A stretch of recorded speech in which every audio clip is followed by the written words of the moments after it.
Hello otakus, welcome back to our channel. As you all know, जैसे कि मॉड्यूलों का चैप्टर 22 का लीक्स आ चुका है and we are back with it once again.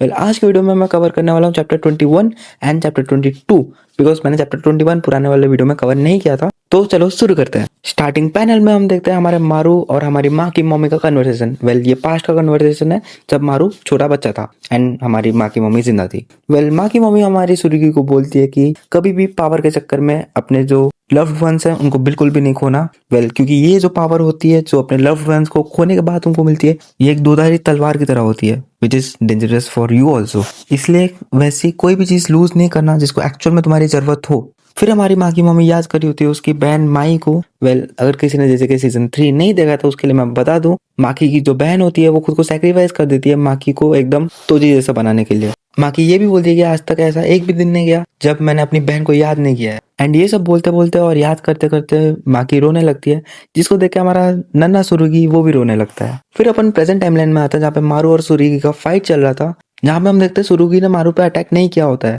Well, ये चीज देख के जितना शौक तुम हुए हो उतना मारू भी हुआ है। एंड मारू पूछता है सुरुगी से कि तुमने मेरे पे अटैक क्यों नहीं किया, तुम चाहते तो मेरे को अपनी तलवार से मार सकते थे बट तुमने मेरे को मारा क्यों नहीं।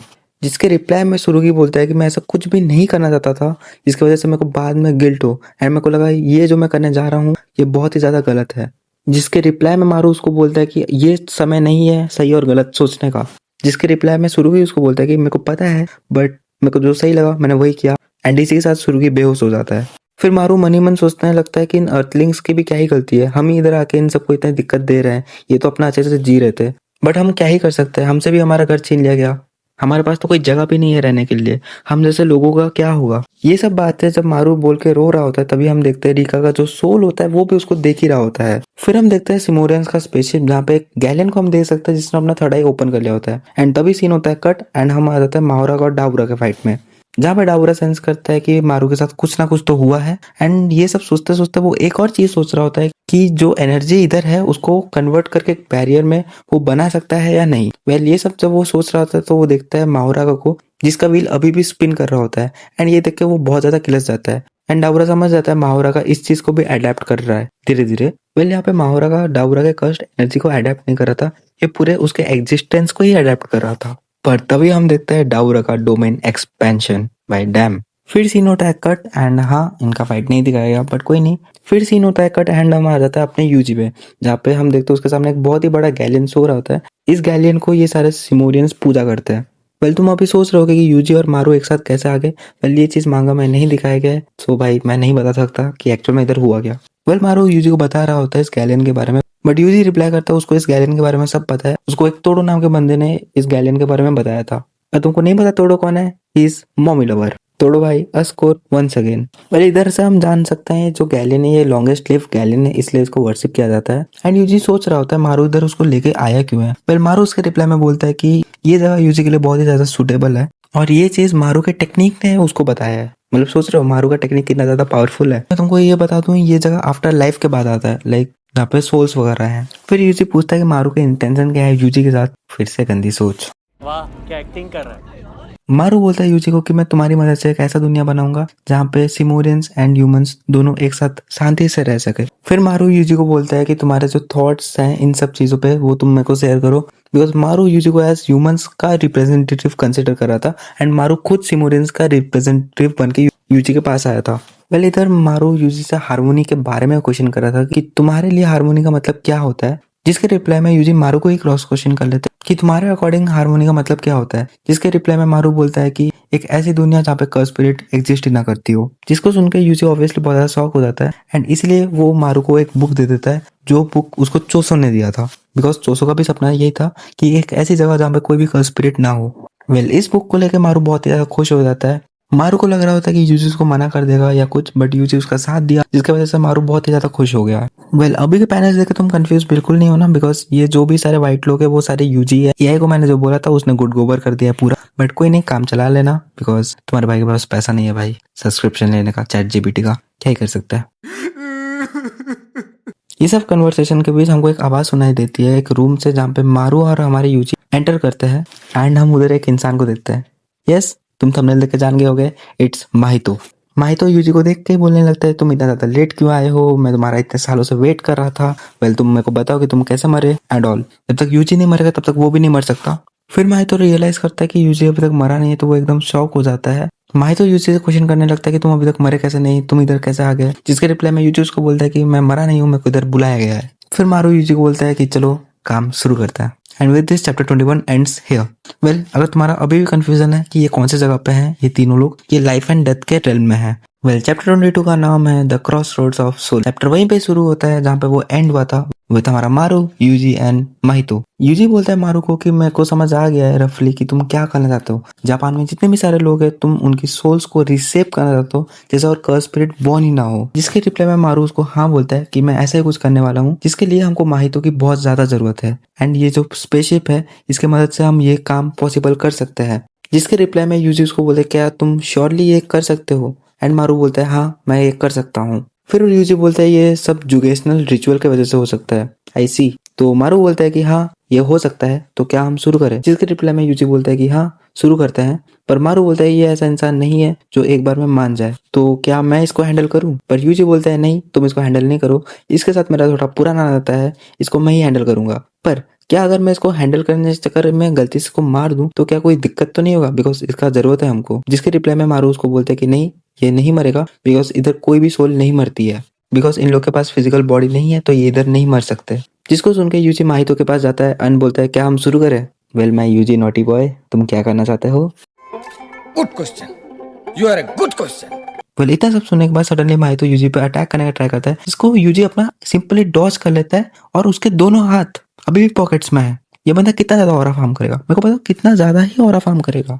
लेजिट यूजी इस टाइम में मॉड्यूलों में गोजो बन चुका है, हर टाइम बस ऑरा फार्मिंग चल रही है इसकी। फिर माहितो यूजी को बोलता है अगर तुमने अपना बकचोदी पेल लिया हो तो मैं अपना काम करता हूँ। फिर माहितो बोलता है कि इधर मैं नहीं मर सकता पर इधर तुम तो मर सकते हो, बिकॉज तुम्हारे पास एक बॉडी है, सो आज मैं तुम्हें इधर खत्म करने वाला हूँ। जिसके साथ माहितो यूज करता है उसका डोमेन एक्सपेंशन, और वो मनी मन सोचता है कि इसके साथ तुम्हारे 100 टुकड़े होने वाले हैं एंड तुम्हारा ये जो यंग लुक है वो भी खत्म होने वाला है। पर सडनली हम देखते हैं माहितो का जितना भी सारा उंगली होता है एंड वो जो जीप से भी उसका जो हाथ और उंगली निकला होता है वो सब कट जाता है। वेल बस ये हाथ और उंगली नहीं कटी है, माहितो ही कितने सारे टुकड़ों में कट चुका है। एंड हम देखते हैं माहितो के आगे यूजी को खड़ा होते हुए उसका डोमेन तोड़ के। वेल यूजी की पुरानी आदत है माहितो का डोमेन तोड़ने का, इवन तो उसका सील तोड़ने का। रहा नहीं जाता, तड़प ही ऐसी है ना। फिर यूजी ऑरा फार्मिंग करते हुए जाता है माहितो के पास एंड उसको बोलता है क्या तुम हमेशा से इतने कमजोर थे। एंड अभी ये लोग जो रिचुअल परफॉर्म करने वाले हैं इसके लिए माहितो का आंख इंपॉर्टेंट है, तो वो आंख वाला जो पार्ट होता है वो लेके वो मारू को दे देता है, मतलब यूजी लेके मारू को दे देता है। फिर मारू यूजी से पूछता है कि क्या हुआ है, तुम इतने चुप क्यों हो। जिसके रिप्लाई में यूजी पूछता है क्या मेरे इतने सारे जो लोग मरे, लाइक मेरे लव्ड वंस मरे, एंड जब वो इधर आए तो क्या इस इंसान ने उन सबको टॉर्चर किया होगा या परेशान किया होगा। जिसके रिप्लाई में मारू बोलता है कि नहीं नहीं ऐसा कुछ नहीं हुआ होगा, बिकॉज सोल एक दूसरे के लाइफ में इंटरफेयर नहीं कर सकते, लाइक एक दूसरे के मैटर में इंटरफेयर नहीं कर सकते इधर। जिसके रिप्लाई में यूजी उसको बोलता है कि हाँ मैं समझा तुम्हारी बात है, बट उसके टेक्निक की मदद से तो वो कर सकता है ना। जिसके रिप्लाई में मारू बोलता है कि हाँ उसके टेक्निक की मदद से वो कर सकता है, बट वो नहीं कर सकता बिकॉज उसके पास तो कर्स्ड एनर्जी है, वो इतना ज्यादा है ही नहीं वो ये सब करे। एंड मारू बोलते तुम उसको जो देख रहे हो मैंने अपने कर्स्ड टेक्निक की वजह से उसके सोल को टेम्पररी टाइम के लिए रिस्टोर किया था। फिर हमारे मारू और यूजी जाते हैं एक रूम में जहाँ पे हम देख सकते हैं वो माहितो का एक डॉल होता है, वो चोसो वाला बुक होता है और एक रिंग होता है जो हमारे सुरुगी का था। फिर मारू यूजी से पूछता है एक और चीज है मेरे को जो तुमसे पूछना था अबाउट द कालियंस, मतलब कर्स स्पिरिट। ये क्वेश्चन सुनने के बाद यूजी उसको कर्स स्पिरिट के बारे में समझाता है कि वो कैसे फॉर्म होता है वगैरह वगैरह। चलो मैं तुमको बताता हूँ। यूजी बोलता है कि जो भी सारे कर्स स्पिरिट होते हैं जो नॉन सॉर्सरर होते हैं उनके नेगेटिव इमोशन से फॉर्म होते हैं, एंड ये चीज हमको बस जापान में ही देखने को मिलता है। वेल इस चीज को रोकने के लिए दो ही तरीके हैं। पहला तरीका ये है जितने भी सारे जापान के लोग हैं उन सब में कर्स्ड एनर्जी जो है उसको रिमूव कर दिया जाए, एंड दूसरा तरीका ये है कि जापान के जितने भी सारे लोग हैं उनको जुजुत्सु सॉर्सरर बना दिया जाए। जिसके रिप्लाई में मारू उसको बोलता है कि अच्छा जुजुत्सु सॉर्सरर, हाँ मैं समझा, क्योंकि जुजुत्सु सॉर्सरर अपना सारा कर्स्ड एनर्जी जो भी होता है उसको यूज कर लेते हैं विद इन देयर बॉडी, सो उनके पास नेग्लिजिबल अमाउंट में कर्स्ड एनर्जी लीक करता है। एंड ये दोनों ऑप्शन सुनने के बाद मारू चूज करता है कि सेकंड ऑप्शन चूज नहीं करेगा, वो पहले ऑप्शन के साथ ही जाएगा जहाँ पे वो जितने भी सारे जापान के लोग हैं एंड इवन जो सिमोरियंस उनसे भी सारा कर्स्ड एनर्जी ले लेगा। जिसके रिप्लाई में यूजी बोलता है अगर हम वो ऑप्शन 1 चूज करेंगे तो बहुत सारे लोग माकी जैसे भी निकल सकते हैं, लाइक फिजिकली बहुत ज्यादा स्ट्रॉन्ग, बट फिर भी मारू बोलते हैं वो ऑप्शन 1 के साथ ही जाएगा। फिर यूजी क्वेश्चन करता है हमारे मारू से क्या वो सही में ये सब करने वाला है। यूजी मारू बोलता है कि जो कर्स स्पिरिट है वो सिमोरियन वाले से तो पैदा नहीं होता है, तो फिर वो सिमोरियंस का कर्स्ड एनर्जी क्यों निकालना चाहता है। जिसके रिप्लाई में मारू बोलता है कि बहुत ज्यादा कर्स्ड एनर्जी अगर किसी सिमोरियंस में आ जाए तो उसकी वजह से भी कर्स स्पिरिट क्रिएट हो सकता है, इसलिए वो सिमोरियंस के अंदर से भी कर्स्ड एनर्जी निकाल देगा। फिर यूजी क्वेश्चन करता है मारू को कि वो जो भी अभी करना चाह रहा है उसके ऊपर उसका थॉट क्या है। फिर मारू यूजी के क्वेश्चन को रिप्लाई करते हुए बोलता है कि अर्थ में वो जब से आए हैं वो तब से बहुत ही ज्यादा कांड करके रखे हैं, एंड शायद से ये जितने भी सारे कांड किया उसका सजा ही है काइंड ऑफ। जिसको सुनकर यूजी थोड़ी देर के लिए चुप रहता है, बट वो बोलता है कि एक तरफ से ये सही है और दूसरी तरफ से ये गलत भी है। वेल गलत इसलिए बिकॉज ये जो कर्स्ड एनर्जी है ये आगे जाके बहुत ही ज्यादा बेनिफिशियल होता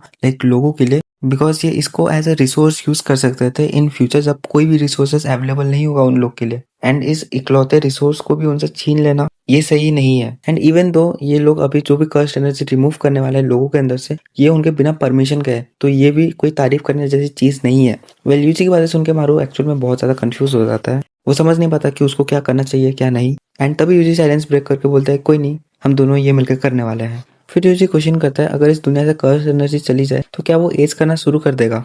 जिसके रिप्लाई में मारू बोलता है अभी करेंटली जितने सारे सिमोरियंस एंड सॉर्सरर है जिनके पास कर्स्ड एनर्जी कंट्रोल करने का पावर है वो उनके साथ कुछ छेड़खानी नहीं करने वाला, वो कुछ ऐसा करने वाला है जिससे आगे जो फ्यूचर जनरेशन है उनके पास्ट कोई भी कर्स्ड एनर्जी ना रहे। ये सब सुनने के बाद यूजी मारू को एक ऐसा चीज बोलता है जिसको सुन के मारू एकदम शॉक हो जाता है। यूजी बोलता है अगर हम कर्स्ड एनर्जी हटा भी दे सारे पीपल से जापान के तो भी कर्स स्पिरिट पैदा होंगे। एंड विद दिस हमने चैप्टर 21 एंड 22 पूरा खत्म कर दिया है, एंड जब भी लीक आएगा 3 to 4 आवर्स के अंदर उसको कवर करने का ट्राई करूंगा अब से, जिससे तुम्हारे पास जल्दी से जल्दी विद प्रॉपर एक्सप्लेनेशन सारे लीक्स आते रहे जैसे कि मॉड्यूलों का। एंड विद दिस आज का ये पूरा वीडियो होता है खत्म, and I am signing off ओताकुस।